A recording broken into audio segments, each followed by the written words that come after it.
तो हिसार जेल से आने से पहले पहले परमात्मा, जो परमेश्वर को चाहने वाली आत्मा है, जो सत्यलोक की अधिकारी आत्मा है, उनको पहचान करवा देगा एडी से चोटी तक, उनके रग रग में रमा देगा परमात्मा की धरती पे भगवान कौन है। उसके बाद परमेश्वर जेल से बाहर आएगा, इससे पहले नहीं आएगा। और 2022 कितना भयंकर और विनाशक समय है, ये भविष्यवाणियों से आप जी ने जान लिया होगा। 2021 को भी आपने देख लिया होगा।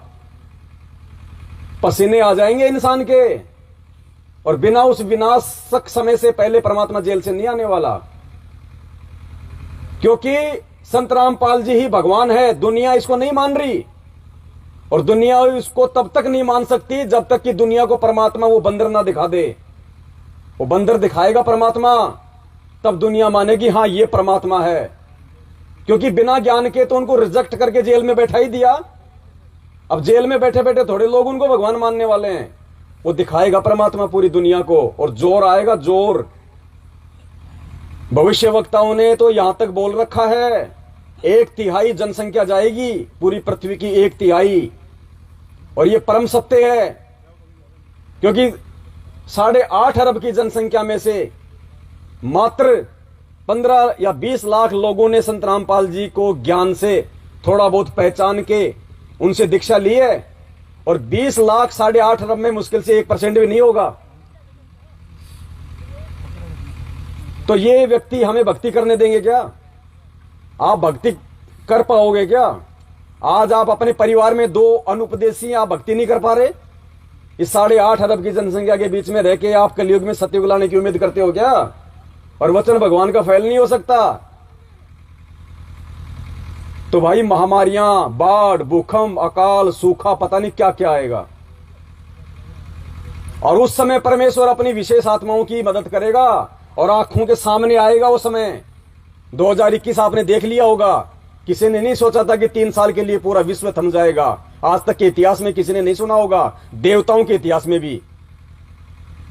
लेकिन आज परमात्मा धरती पे है। परमेश्वर ने छोटा सा एग्जाम्पल दे दिया, बेटा ट्रेलर है, फिल्म बाकी है, जोर लगेगा। या तो ट्रेलर से समझ जा, ट्रेलर से समझ जा और मुख्य धारा में आ जा, वरना जोर लगेगा। समझ में नहीं आएगी, फिर ना तेरे पास मौका रहेगा। तो पुण्यात्माओं, आप और हमारा सौभाग्य है। और गुरुदेव ने स्पष्ट कह दिया कि आपत्ति के समय परमात्मा विशेष आत्माओं की रक्षा करेगा।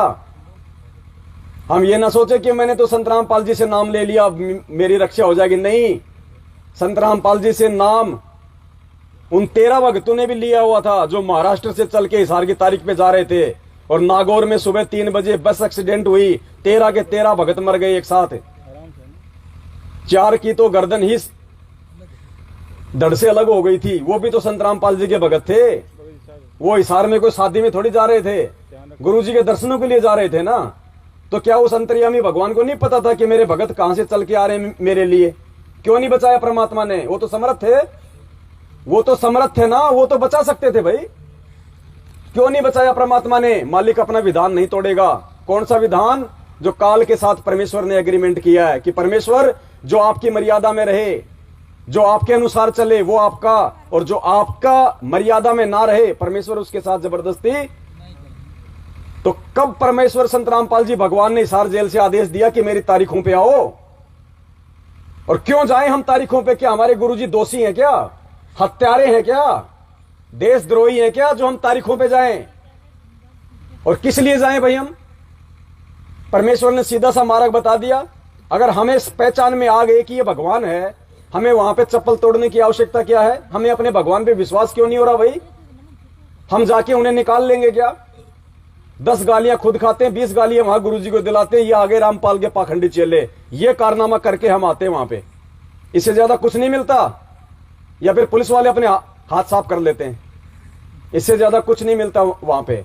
और क्या कर लिया जा जाके लोगों ने? अगर जा जाके कुछ होना था तो भाई साहब 7 साल होगी, क्या कर लिया लोगों ने? जमानत करवा दी या बाहर निकलवा दिया? कुछ नहीं किया सिवाय अपने वो कर्म फोड़ने के, अपनी मर्यादा तोड़ने के। परमात्मा ने बद्रीनाथ, केदारनाथ, गोवर्धन की चक्कर लगाने से हमारा पीछा छुड़वाया, तो इन्होंने हिसार को जेलधाम बना दिया। उसके चक्कर लगवाने शुरू कर दिए और कह दिया कि 6 महीने में जो एक बार हिसार तारीख पे नहीं जाएगा उसका क्या हो जाएगा? नामखंड हो जाएगा। ये कौन सा विधान हुआ भाई? भक्ति कर रहे हैं और इस साल की तारीख पे नहीं गई तो नामखंड हो जाएगा। ये कब बताया परमात्मा ने? परमेश्वर ने क्या बताया वो हमने सुना नहीं सुना तो आज सुन लीजिए।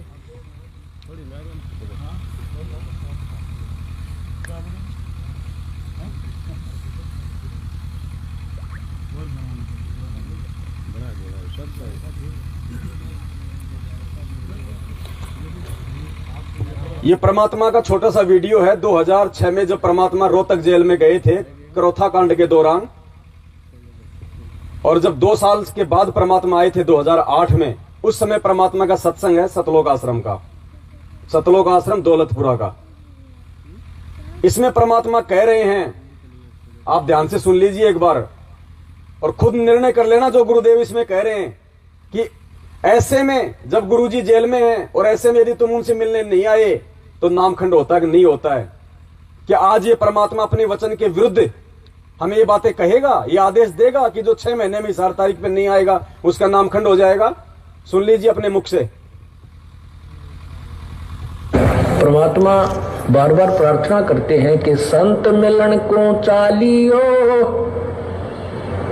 दिन में कई बारे आसोज के में जो ये घना करे उपकार।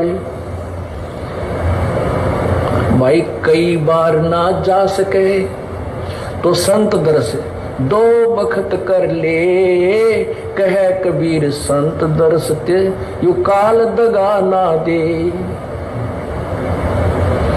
2 बखत भी ना कर सके तो दिन में कर एक बार, कह कबीरता दास का बेड़ा हो जा पार। फिर परमात्मा बताते हैं कि एक बार भी नहीं कर सकता है, दूरी ज्यादा हो जाती है। तो कहते हैं सप्ताह में एक बार अवश्य कोशिश कराने की। सप्ताह में भी नहीं बात बनती है, ज्यादा दूरी है, तो पक्ष यानी 15वें दिन पक्ष अवश्य। उससे भी दूरी है तो फिर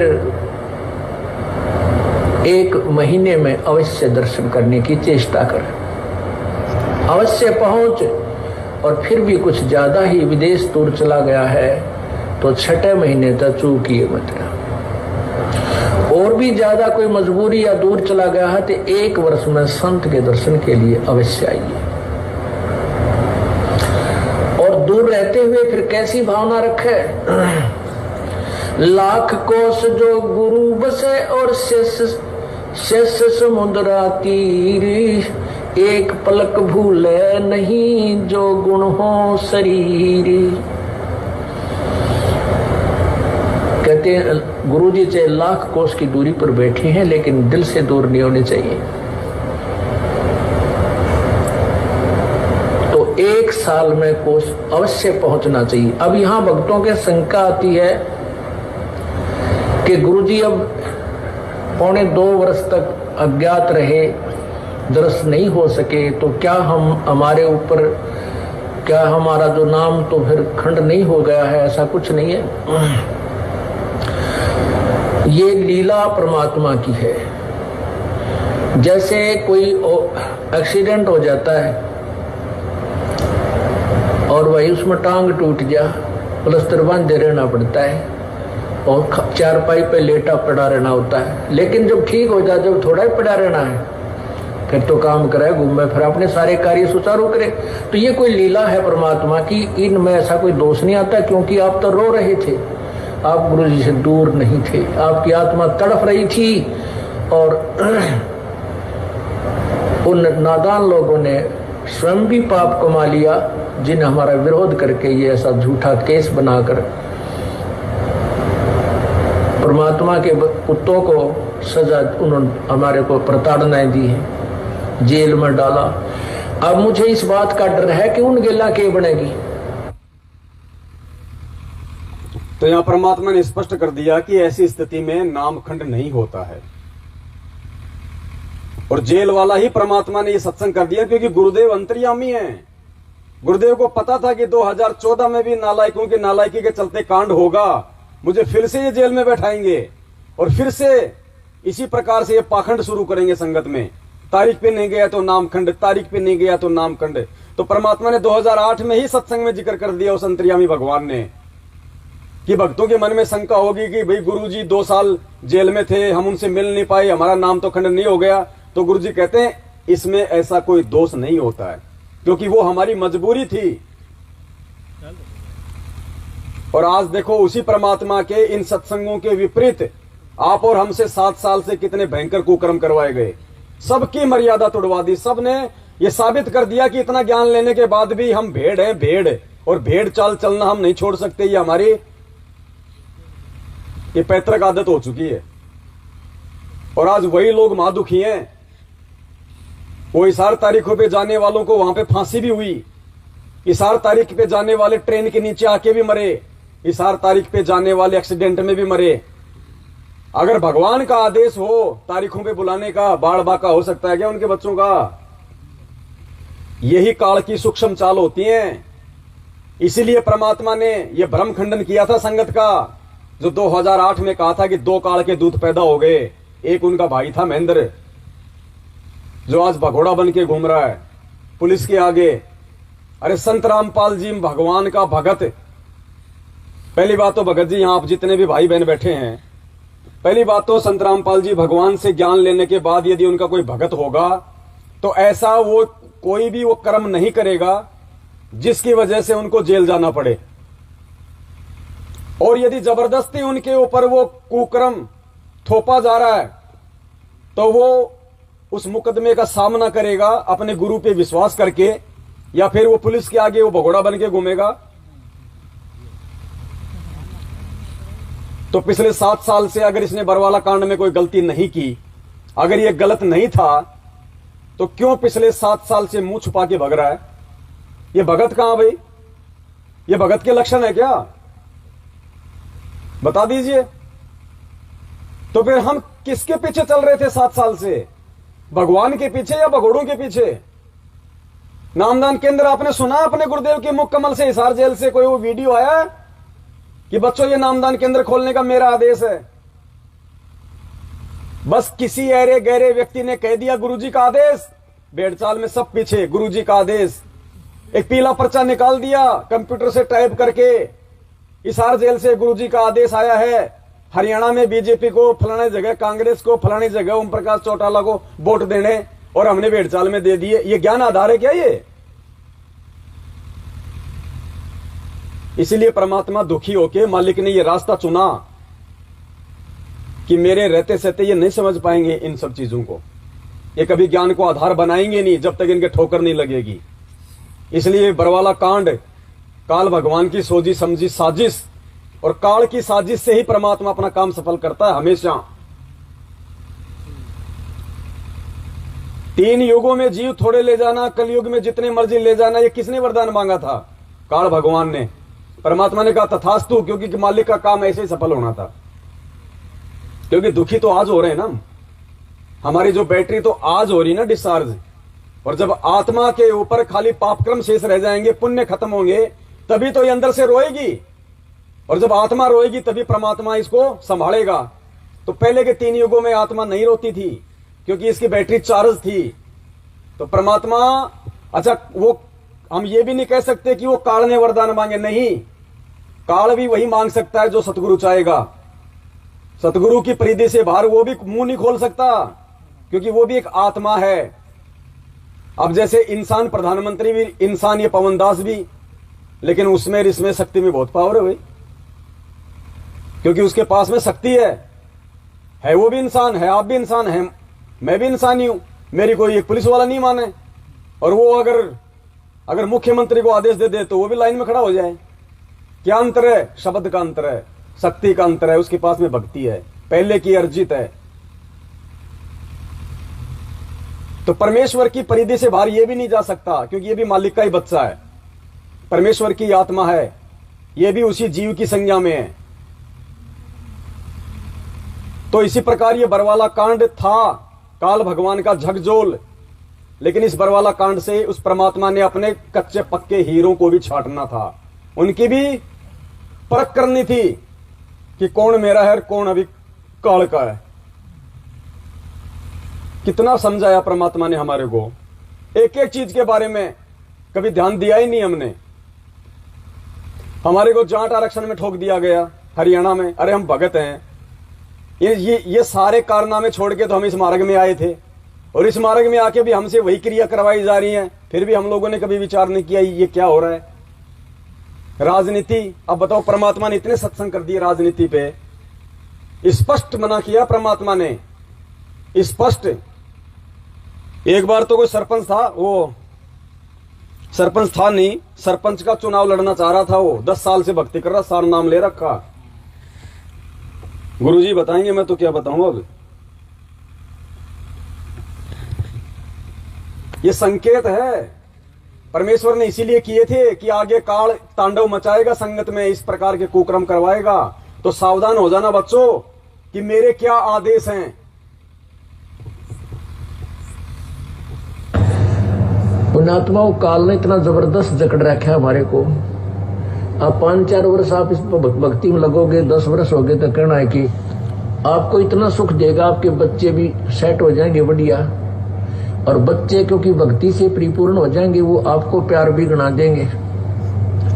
फिर पोता पोती होंगे आपके, वो और ही अच्छे शुभ कर्मी आवेंगे, क्योंकि परमात्मा का नियम है कि वो अच्छे पुण्यकर्मी प्राणियों को वहां भेजेगा जिनकी भक्ति अधूरी रह रही है पूर्व जन्म की, कि जहां पर भक्ति अपनी फुल स्वयं पर हो चुकी होगी। अब ये जो बच्चे आ रहे हैं आपके घरों में, इनके पुण्य कर्मों की कोई गिनती नहीं है, इतने अच्छे कर्म का, और इन बच्चों के आगे चल के इतना अच्छा व्यवसाय होगा, सबसे देश सबसे न्यारे होंगे आपके बच्चे, आपके परिवार सबसे ज्यादा धनी होंगे, और भक्ति के धनी तो ये होंगे ही होंगे। तो ज्ञान के अभाव से आप फिर मार खा जाओगे।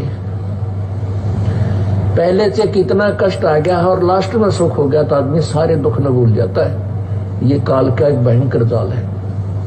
इसलिए सत्संग और इस ज्ञान का सहयोग रखना होगा, आपने इसको साथ रखना होगा, अंतिम सांस तक सत्संग सुनना होगा, तो आपको परिवार अच्छा लगने लग जाएगा।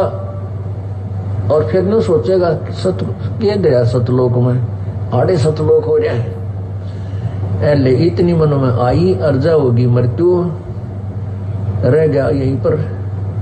फिर ना जाने कित पटकेगा काल ठाकर नाइजीरिया में, जहां पर राम नाम का जिक्र भी कौन हो, और वहां आपकी पुण्यात्मा, आपकी पुण्य कमाई से मन वहां का राष्ट्रपति बन जाओ। फिर किसी भक्ति, और देख काल का कितना भयंकर जाल।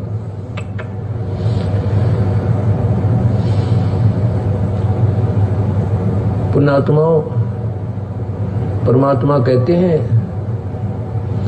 इंद्र दा राज कागदा बिष्टा ना भोगा इंद्राणी नु। जिसको परमात्मा की सतलोक जाने की जो चाह, उसके सुख से परिचित हो गया, तो वो कहते हैं इंद्र स्वर्ग का राज भी काग के बीट के तुल्य है हमारे लिए, हमने नहीं चाहिए आग लगे इस राज को।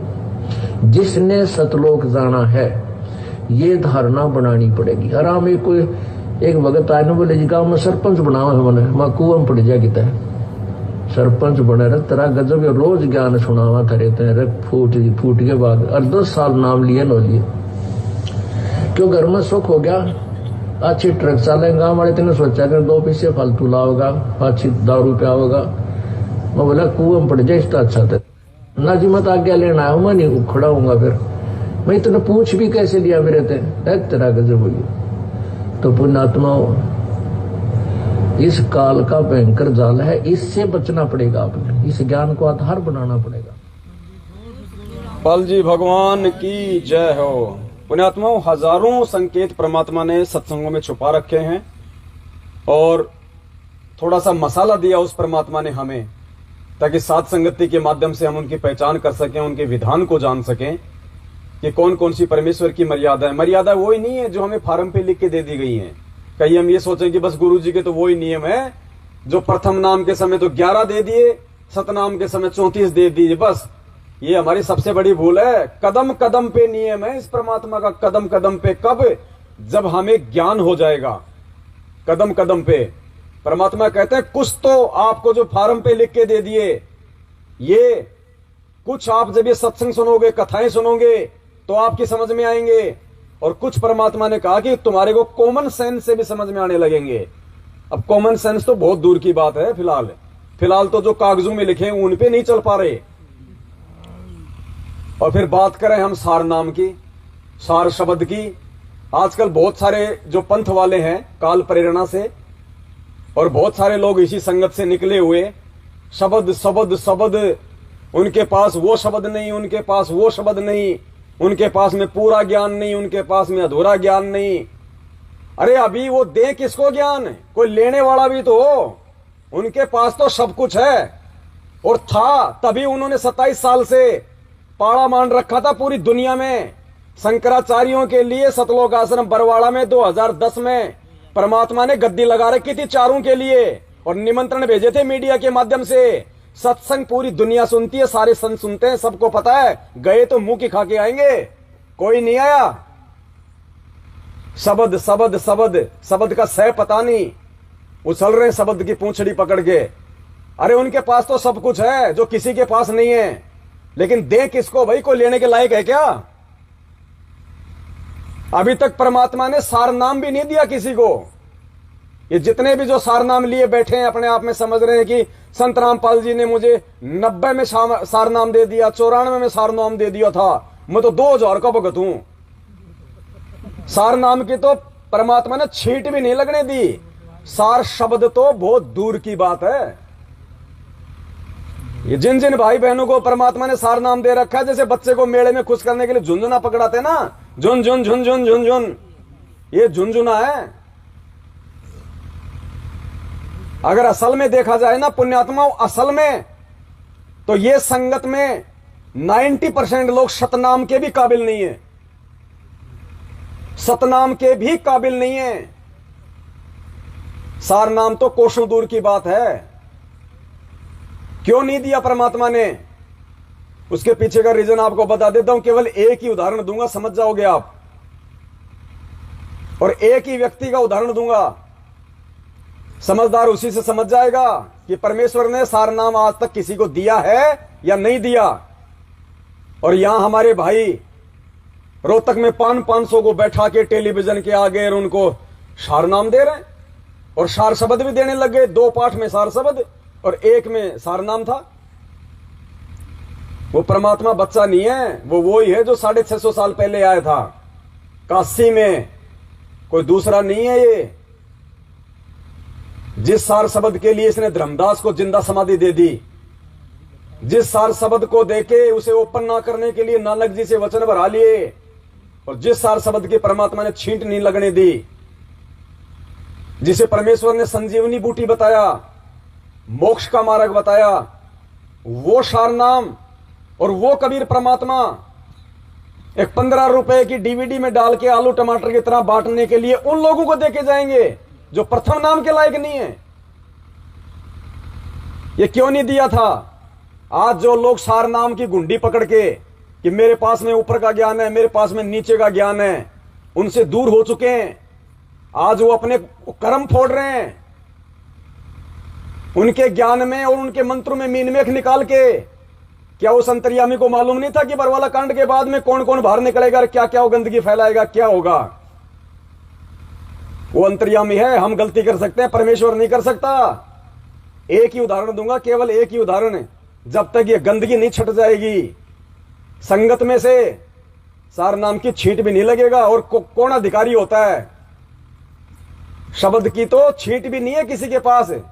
अभी तक तो पूरी दुनिया में, पूरे विश्व में केवल एक आत्मा के अलावा सतगुरु रामपाल जी भगवान ने किसी को सार नाम नहीं दिया, सार शब्द नहीं दिया, और दे के उसको पार कर दिया। और वो था खुद उनका गुरु, मुंह बोला गुरु स्वामी रामदेवानंद जी महाराज, हमारे दादा गुरुदेव, जिनको खुद सतगुरु रामपाल जी भगवान ने दोनों मंत्र दे के पार किया। केवल एक आत्मा अधिकारी है जो जा चुकी है। ये वही लीला चल रही है जो 650 साल पहले वाली थी। रामानंद जी को परमेश्वर ने मुंह बोला गुरु बनाया था ना। अरे वो तो जगत गुरु था भाई, जगत गुरु को क्या आवश्यकता थी गुरु बनाने की? लेकिन आज हमें पता चल रहा है कि कौन गुरु था और कौन चेला था। उस समय थोड़ी पता था हमें भी जब हम थे, या अन्य किसी को, कि रामानंद जी चेला है या गुरु है।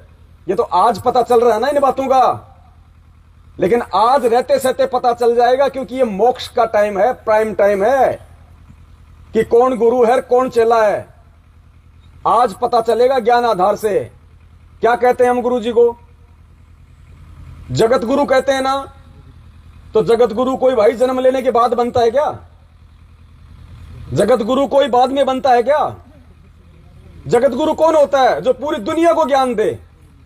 तो पूरी दुनिया को ज्ञान कौन देगा? जो मां के जो गर्भ से आएगा वो पूरी दुनिया को कभी ज्ञान दे सकता है क्या? उसको अपने 7 पीढ़ी पहले वालों का तो ज्ञान नहीं हो सकता। मेरे दादा परदादा, उसके दादा परदादा कौन थे? वो तो काशी के पंडित साल 6 महीने में आते हैं, तो वो पोतड़ा बाजते हैं, तब पता चलता है।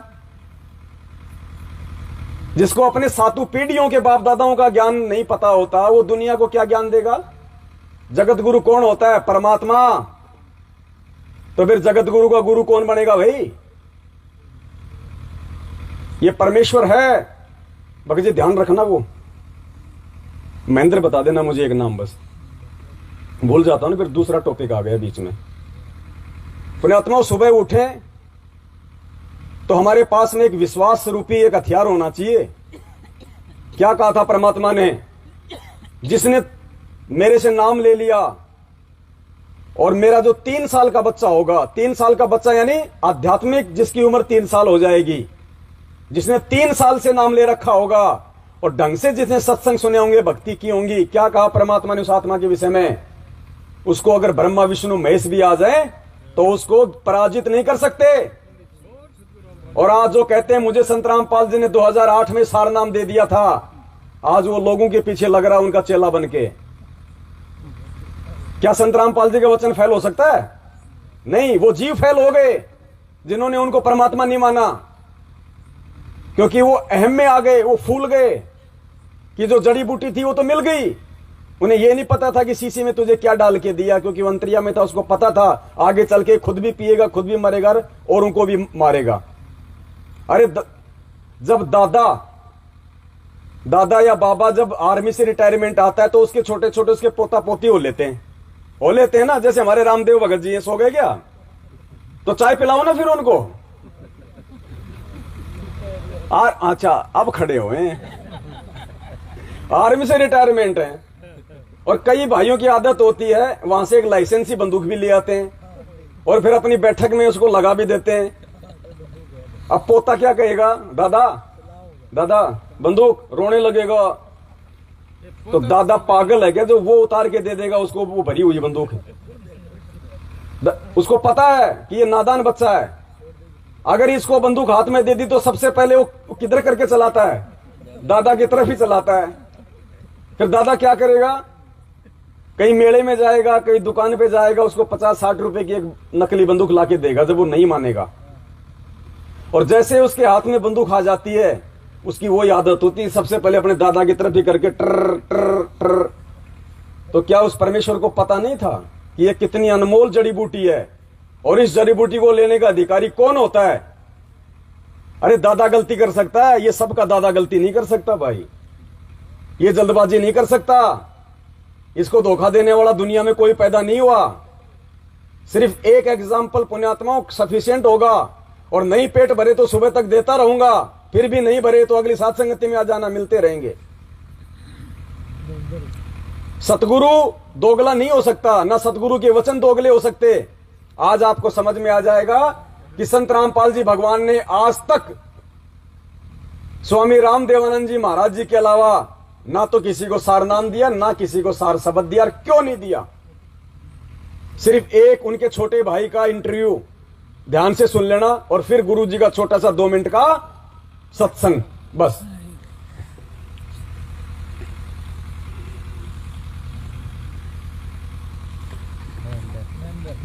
आगे ध्यान रखना, गुरु बिन वेद, इसको भी सीधा रखना। थोड़ा थोड़ा भाइयों को भी दिखा दे। मेरा थोबड़ा दिखा रहा भाई सारा, थोड़ा थोड़ा खड़ा होके घुमा दिया कर ताकि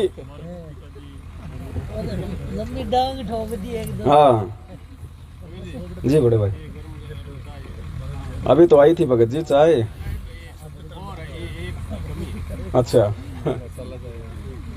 बस यहीं खड़ा कर लेना।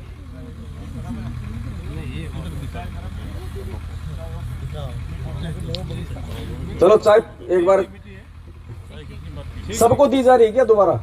हैं? एक बार है, पूरे का ही नहीं। अच्छा अच्छा अच्छा, तो फिर देव ना, फिर भगत जी मुझे आवश्यकता नहीं है, अभी फिर बाद में देखेंगे। एक बार पूरी है, हुई नहीं। हाँ, लेकिन जो चाय पी हुए देखो वो भी चुपचाप पियो, और जो सेवा करे वो भी चुपचाप करो, ठीक है? ध्यान हमारा साथ संगति में होना। हाँ जी, चाय पी नहीं ना ना गर्म थी चाय, सही थी, सही थी। दोबारा डाल देते। हाँ? ना ना कोई दिक्कत नहीं।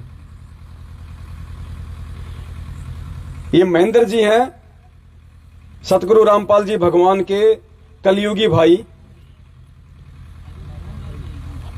इनका इंटरव्यू है, इंटरव्यू दिया इन्होंने सन 2013 में, सन 2013 में सतलोक आश्रम बरवाला में उन्होंने अपना इंटरव्यू दिया। लेकिन इंटरव्यू देते समय वो भूल गए थे कि मैं क्या बोल रहा हूं, और आगे चल के मेरे गुरु भाई इसी को आधार बना के और सारा सब कुछ भेद संगत के सामने रखेंगे।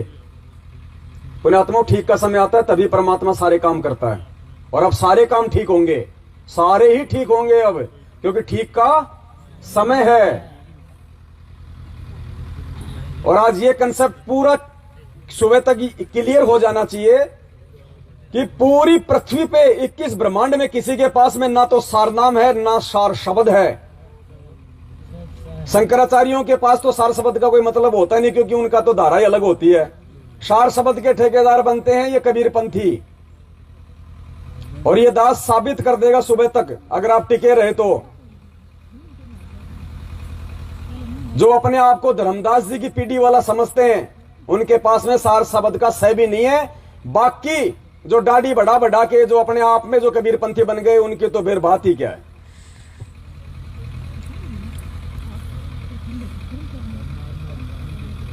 ये महेंद्र जी का इंटरव्यू सुनना एक ध्यान से, बीच बीच में दास आपको बोलता रहेगा जहां पे बोलने की, लेकिन ध्यान से सुनना।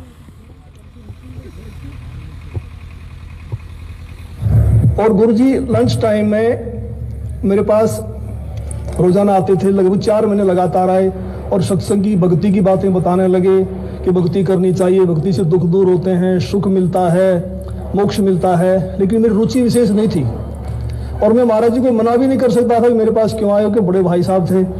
तो मैं अंदर से दुखी बहुत था कि रात को ड्यूटी करते हैं, दिन में ही आगे बैठ जाते हैं। लेकिन एक दिन मैंने कह ही दिया कि भक्ति में कुछ नहीं रखा, काम करो और बच्चों का पालन पोषण करो, इससे बड़ी कोई भक्ति नहीं है। फिर गुरु जी ने धीरे धीरे आना बंद कर दिया। फिर मेरे जीवन में एक ऐसी घटना घटी, 1992 की बात है, कि मैं एक DIG को लेकर के मधुबन गया हुआ था, पुलिस ट्रेनिंग सेंटर के अंदर। रात को वहां ठहरे, मैं सुबह सोकर उठा तो मैंने देखा, मैं चारपाई पर लेटा हुआ, मेरी आंखें खुल गई। तो लेटे लेटे मैं क्या देख रहा हूं कि मेरे पैरों की तरफ उस मकान कमरे में 2 खिड़कियां थी। एक खिड़की में महाराज जी कम से कम 8-10 फीट ऊपर आसमान में बैठे हैं। वो सीन मुझे आज तक याद है। काले रंग के चश्मे लगा रखे थे, लाइनिंग वाला शर्ट, काली पैंट, और ऐसे बैठे हैं जैसे पद्म आसन होता है, हाथ जोड़कर। तो संत रामपाल जी की तरफ 2 पैर दिखाई दे रहे हैं, घुटने से नीचे बिल्कुल लाल रंग के, जैसे सूर्य सुबह निकलता है। तो मैं देख कर डर गया। मैंने अपनी घड़ी देखी, द्वार पे एक घड़ी लगी हुई थी, उसको देखा भी 7 बज गए। दूसरी खिड़की से देखा तो शहतूत का पेड़ है, चिड़िया बैठी हैं। लेकिन मैं ये सीन क्या देख रहा हूँ, कम से कम 5 मिनट मैंने सीन को देखा। तो मैं डर गया कि मैंने समझा कि भी कहीं गुरु जी मर गए हैं, उनकी आत्मा मुझे मिलने के लिए आ रही है। और उसमें फोन भी नहीं थे, मैं DIG को बोल भी नहीं सकता था कि मेरा भाई मर गए हैं। तो मैं बहुत चिंतित हो गया। हम 1 बजे मधुबन से रोहतक के लिए चले, हम लोग 3 बजे वहां पहुंच गए। मैं गाड़ी खड़ी करके सीधा मकान पे गया, गुरुजी के मकान के ऊपर। तो जाके मैंने देखा गुरुजी ठीक ठाक मिले, मन में शांति हुई। तो गुरुजी ने पूछा भी कैसे आना हुआ आज दिन में, कैसे टाइम मिल गया। तो मैंने घटना के बारे में बताया। मैंने कहा जी मैंने तो ऐसे ऐसे एक घटना देखी सुबह सुबह, मैं डर गया कहीं आप मर ना गए हो। तो महाराज जी ने कहा कि मेरे स्वरूप में कबीर परमेश्वर आए थे और अब आपको भक्ति मिल जाएगी। तो मैंने कहा जी मैं तो ड्रिंक्स वगैरह कर लेता हूँ, वो छूटती नहीं, भक्ति कैसे करूँगा। तो गुरु जी ने कहा जा आज के बाद नहीं पिएगा। तो उनके एक शब्द से ऐसी दीवार खड़ी होगी कि आज 1992 की बात है, आज 2013 हो गया, यानी लगभग 21 वर्ष हो गए। वो आज तक मैंने शराब को छुआ तक नहीं है। तो उसके बाद गुरुजी ने अपने गुरुजी से मुझे नाम दिलवाया, संत राम देवानंद जी महाराज से। उस समय गुरुजी को आज्ञा नहीं थी नाम की। पूर्ण परमेश्वर रामपाल जी भगवान ने अपने मुंह बोले कलयुगी भाई महेंद्र को कहां से नाम दिलवाया? अपने मुंह बोले गुरु स्वामी राम देवानंद जी महाराज जी से।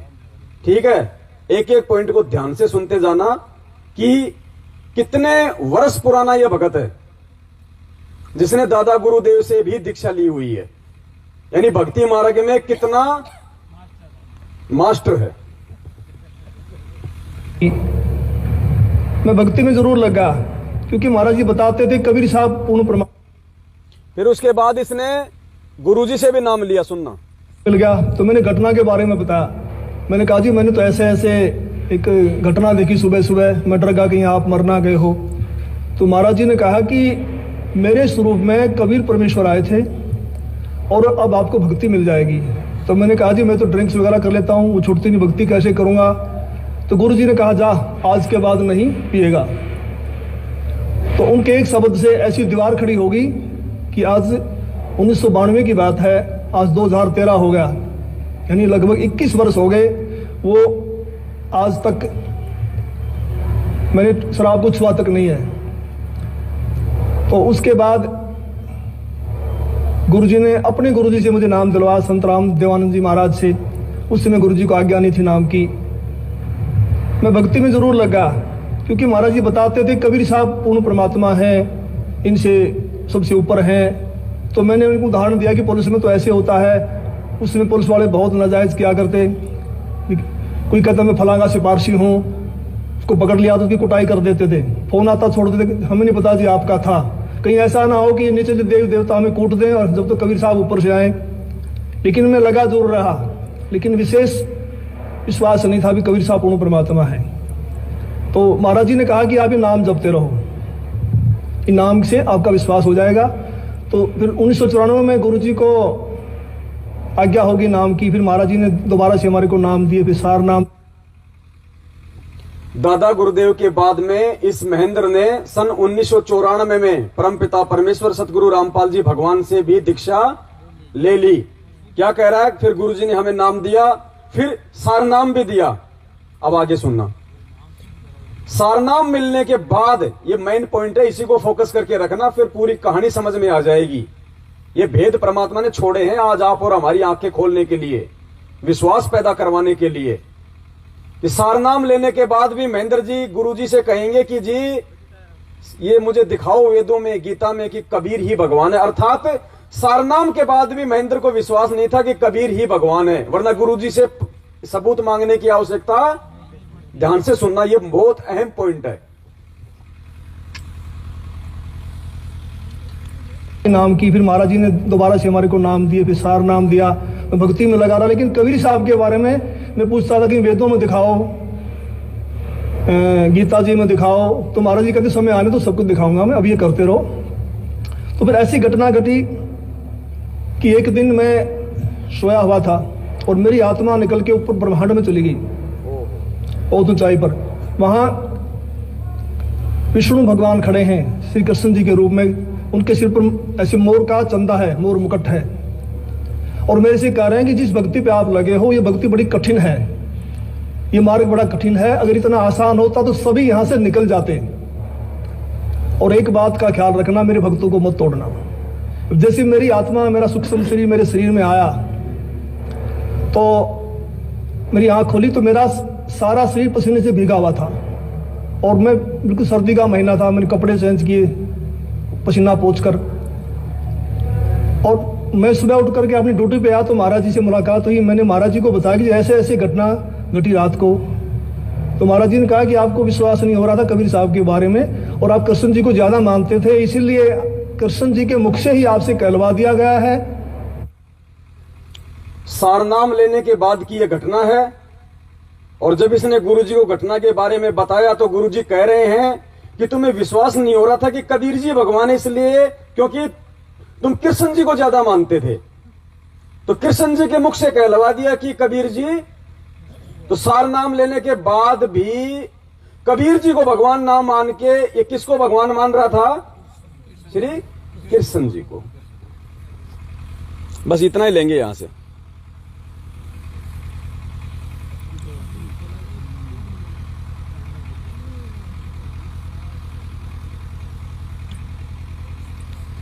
अब ये 2 मिनट का सत्संग दूध का दूध पानी का पानी कर देगा कि इस महापुरुष को गुरुजी ने सार नाम दिया था या नहीं दिया था। और अगर इसको नहीं दिया तो बाकी ये टट्टू पंजू जो कहते हैं कि गुरुजी ने मुझे दे दिया, ये कर दिया, वो कर दिया, आप खुद आकलन कर लेना कि उनको सार नाम मिला हुआ है या नहीं मिला हुआ है। लेकिन वो अविश्वास मत करना। अगर यहां भी कोई बैठा हो कोई सारनामी, अविश्वास प्रकट मत करना। एक ने अविश्वास प्रकट किया था, आज काल के जाल में फंस गया। यहीं का बताएंगे समय आने पे होगा। अब परमेश्वर का सत्संग सुनना, महेंद्र की बात को जरूर ध्यान रखना कि सार नाम लेने के बाद भी वो गुरुजी से सवाल कर रहा था कि साबित करो कि कबीर जी ही, और सार नाम लेने के बाद भी कबीर जी से ज्यादा किसको मानता था? श्री कृष्ण जी को। अब गुरुदेव क्या कह रहे हैं? गुरुदेव कह रहे हैं कि सार नाम का कौन अधिकारी होता है?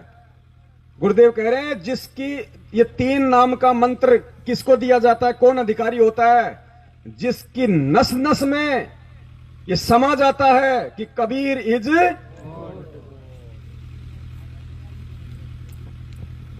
कहते हम बैरागी ब्रह्म पद सन्यासी महादेव, सो हम मंत्र दिया शिव जी को करे हमारी सेव। तो ये परमात्मा ने उनके उद्धार के लिए मोक्ष तो ये नहीं प्राप्त कर सकते, क्योंकि मोक्ष तो 3 मंत्र से होगा। और 3 मंत्र का अधिकारी वो होगा जो परमात्मा की सच्ची कथा, पूरी सृष्टि रचना पर, पूर्ण परमात्मा कौन है इस पर विश्वास कर लेगा। सारना, ये जो 3 मंत्र का जाप उसी को दिया जाता है जिसकी नस नस में, अर्थात पूर्ण रूप से जिसका विश्वास परमात्मा पूर्ण ब्रह्म कबीर भगवान में हो जाता है कि वही मोक्षदायक है, उसी की पूजा से पूर्ण मोक्ष होता है। और अन्य भगवानों की सतीथि से वो परिचित हो जाता है। ये भगवान नाशवान है, अविनाशी नहीं है। और इनकी साधना से कुछ संशय है किसी को? अब यहां झूठ कौन बोल रहा भाई? मोहनलाल बगोड़ा। गुरुजी तो कह रहे हैं कि ये 3 मंत्र का अधिकारी, सार नाम का अधिकारी वो होता है जिसकी नस नस में ये समा जाता है कि कबीर जी परमात्मा है, जिसको सृष्टि रचना पे पूर्ण विश्वास हो जाता है, उसको ये 3 नाम का मंत्र दिया जाता है, ये 3 नाम के मंत्र लेने का अधिकारी। और वो कह रहा है कि गुरुजी ने मुझे सार नाम दे दिया और उसके बाद भी मुझे विश्वास नहीं हो रहा था कि कबीर ही, तो परमात्मा ऐसी गलती कर सकता है क्या? जिसको विश्वास ही ना हो कि कबीर भगवान है, क्या उसको परमात्मा सार नाम दे देगा? सतनाम तो नहीं देगा। तो पुण्यात्माओं, ये झुंझुना पकड़ा रखा है। जब अपने भाई को झुंझुना दे रखा है तो तुम्हारे को तो पकड़ा टाली, टन टन टन टन। और दूसरा सबसे बड़ा इसका रहस्य, ऐसी बात नहीं है। देखो ये समर्थ आज धरती पे प्रकट है। कौन प्रकट है? समर्थ कबीर परमात्मा धरती पे प्रकट है। और शब्द शक्ति पूरी सृष्टि में केवल इसी के पास है। शब्द से ही इसने सृष्टि रची है, शब्द से ही अपना सारा काम करता है, ब्रह्मांड चला रहा है। और इस कबीर परमात्मा ने वो वास्तविक सारा नाम तो अभी तक किसी को दिया नहीं, क्योंकि कोई लेने का अधिकारी हुआ नहीं। लेकिन जिन जिन पुण्यात्माओं को उस परमेश्वर ने सार शब्द के नाम पे जो भी मंत्र दिए हैं, अगर आपको उस परमात्मा ने, यदि आपने उनको परमात्मा मान लिया और उसने यदि आपको 3 मंत्र दे दिए, 2 मंत्र दे दिए, कह दिया कि बेटा ये सार नाम है, और वो मंत्र है कुत्ता कुत्ता कुत्ता या गधा गधा गधा, उस लेने वाले के लिए वो सार नाम है।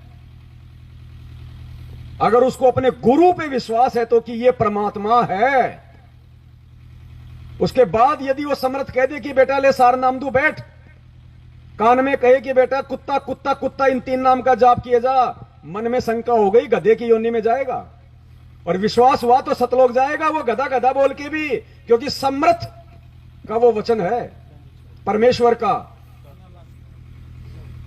तो ये आज उनकी भी परीक्षा है जिनको परमेश्वर ने सारनाम के रूप में जो मंत्र दे दिए, और आज उनकी आंखों के सामने उसी परमात्मा के सत्संग सुनाए जा रहे हैं जो साबित करते हैं कि मैंने अभी तक किसी को असली सार नाम नहीं दिया। उसके बाद उन आत्माओं के मन में क्या शंका उत्पन्न होती है जो ले चुके हैं सार नाम, कि यार वास्तव में गुरुजी ने तो दिया नहीं, फिर मेरे को क्या दे दिया, बस वहीं मर गया हो। कईयों ने तो मुझसे कहा कि पवन भगत जी फिर जो गुरुजी ने हमारे को दे रखा वो असली एक नकली। मैंने कहा भाई तू जाने तेरा राम जाने, वो वहीं फेल हो गया। मुझसे तो बाद में कहा, वो तो पहले फेल हो गए जो उसके मन में भाव आए, क्योंकि ये भक्ति मन कर्म वचन की है।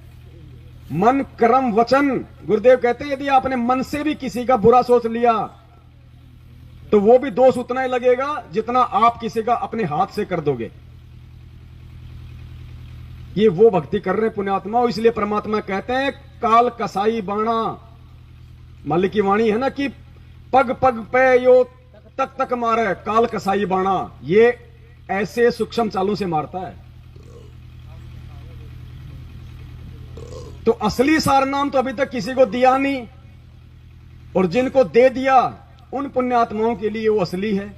और कल को परमात्मा उनको कह दे कि बेटा मैंने तो तेरे भाव देखने के लिए और उन आत्माओं को सचेत करने के लिए कि वो तुम्हारे ये कर्म देख ले पहले ही कि इन्होंने तो सारनाम ले रखा, ये तो राजनीति भी कर रहे हैं, आरक्षणबाजी भी कर रहे हैं, फर्जी आश्रम भी खोल दिए, गुरुजी के नाम पे नामदान केंद्र भी खोल दिए, भक्तों का खून भी बेच रहे हैं, रक्तदान देहदान, भक्तों को मां बहन की गाड़ियां निकाल रहे हैं, वो भी गुरुजी के सगे। वर्ल्ड कोऑर्डिनेटर कहता है तेरी छोरी को कोठे पे बैठा दूंगा, तेरे मुंह में मुतूंगा। जब इतने इतने बड़े दुर्वासा ऋषि ये कर्म कर रहे हैं सार नाम लेके, तो हमारी क्या औकात है भाई, हमें ऐसा सार नाम नहीं चाहिए। अगर इन जैसे लोगों को जो आज ये कुकर्म कर रहे हैं संगत से करवा रहे हैं, भक्तों को मन में आए तब धमकाना, मां बहन की गालियां निकालना, घरों में घुस के उनको जानवरों की तरह मारना, मन में आया वो वचन जुबान से निकाल देना।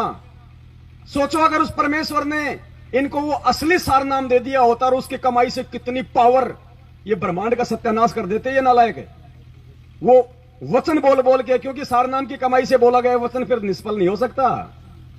गुरुजी को पता था ये सत्यानाश कर देंगे, आग लगा देंगे ये दुनिया में, दुर्वासा ऋषि की तरह कर करके तप ले लेके सिद्धियां 56 करोड़ यादवों का नाश कर दिया।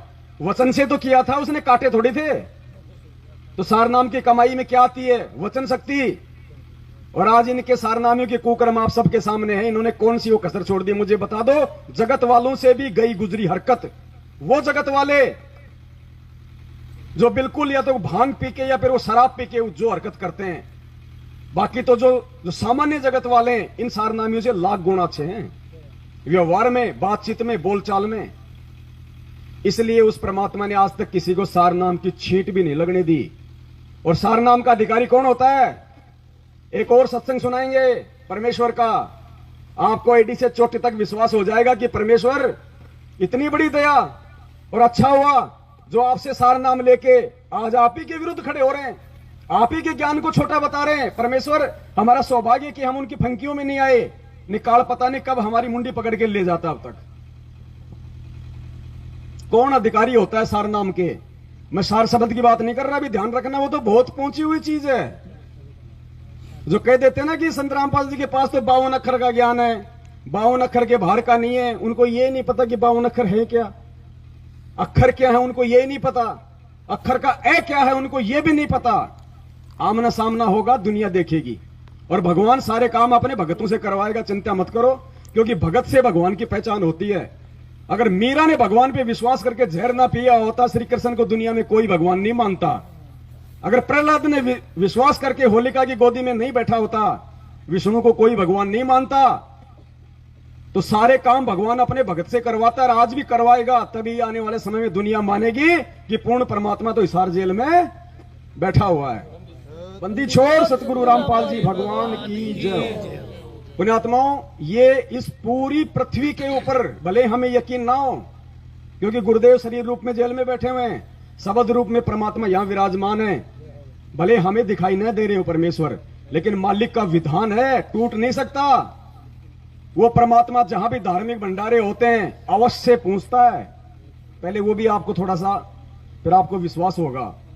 हम कोई सुना सुनी नहीं बैठे यहां पे, और ये हो नहीं सकती ये सात संगतियां, ये बिना उस समर्थ के आशीर्वाद के।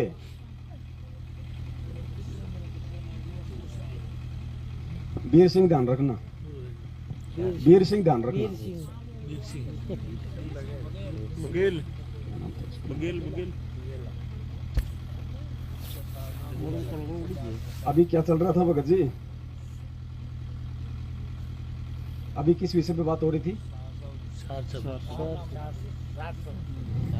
नहीं भंडारे। धार्मिक भंडारे। धार्मिक भंडारे पर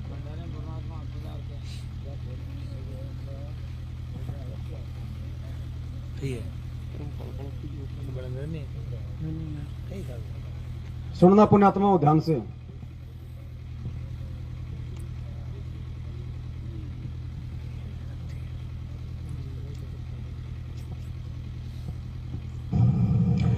कि वो परमात्मा जहां भी धार्मिक अनुष्ठान यथार्थ भक्ति मार्ग जहां प्रचारित किया जाता है, कहते वो चलकर वहां शीघ्र बिजली जैसी गति से उस स्थान पर परमात्मा पहुंच जाते हैं और वहां पर विद्यमान रहते हैं। लेकिन हम नहीं देख सकते उस परमात्मा को, वो साकार होते हुए भी हमारी आंखों से ओझल होता है, क्योंकि उसको देखने के लिए हमें दिव्य दृष्टि की आवश्यकता होती है।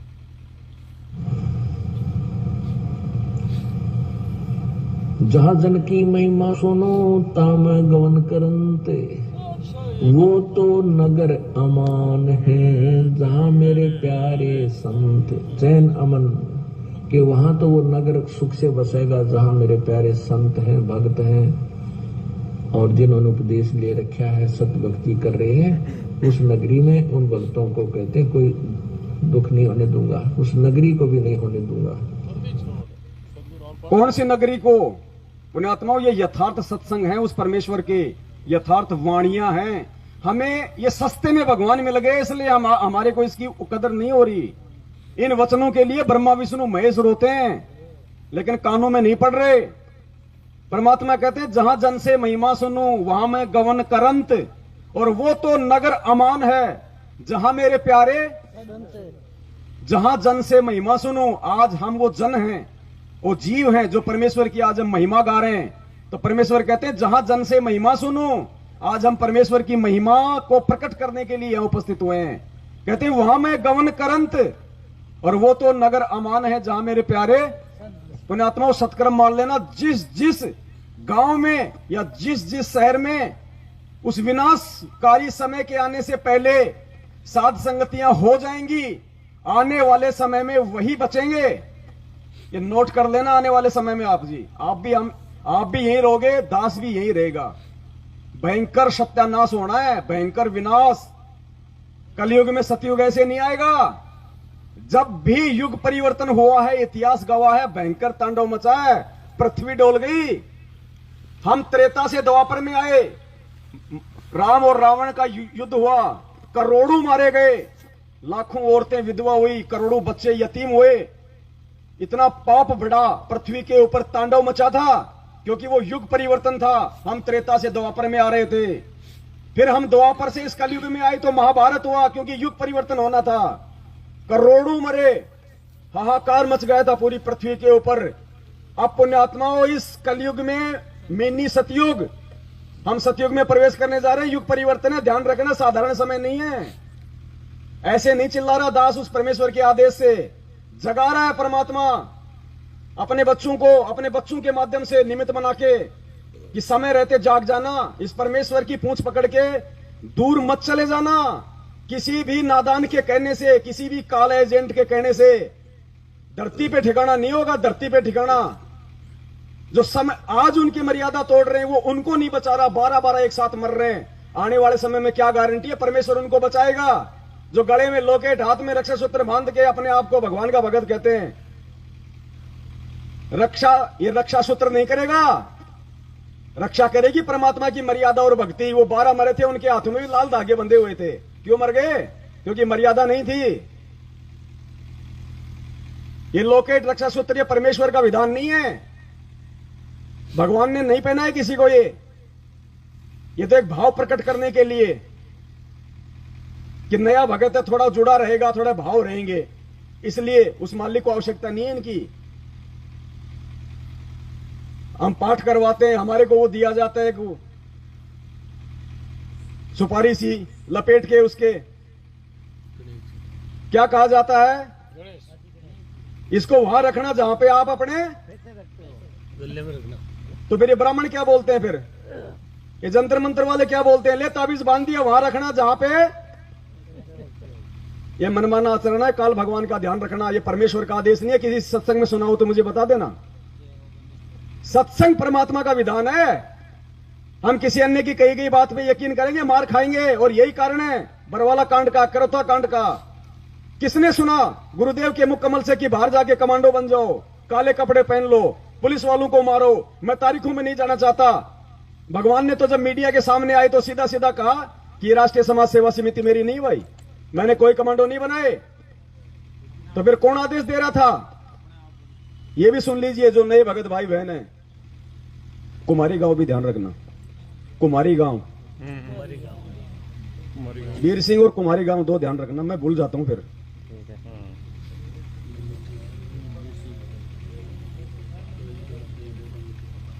अगर बरवाला कांड में आदेश अगर भक्तों को काले कपड़े पहनने का, कमांडो बनने का, कि मैं तारीख पे नहीं जाऊंगा, पुलिस वालों को अंदर मत आने देना, लड़ जाओ, मर जाओ, भिड़ जाओ, अगर उस भगवान के आदेश होते, हम तो सोच भी नहीं सकते। आज हम खुद रोते हैं, पछताते हैं कि परमेश्वर पता नहीं कैसे वो पाप कर्म हमारे वो धुलेंगे जो हमने अनजाने में भी कर दिए।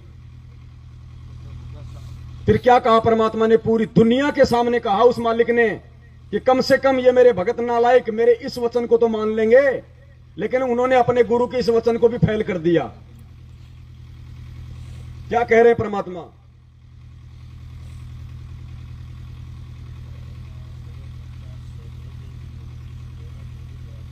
इतने इल्जाम है, सर उनके ऊपर इतने इल्जाम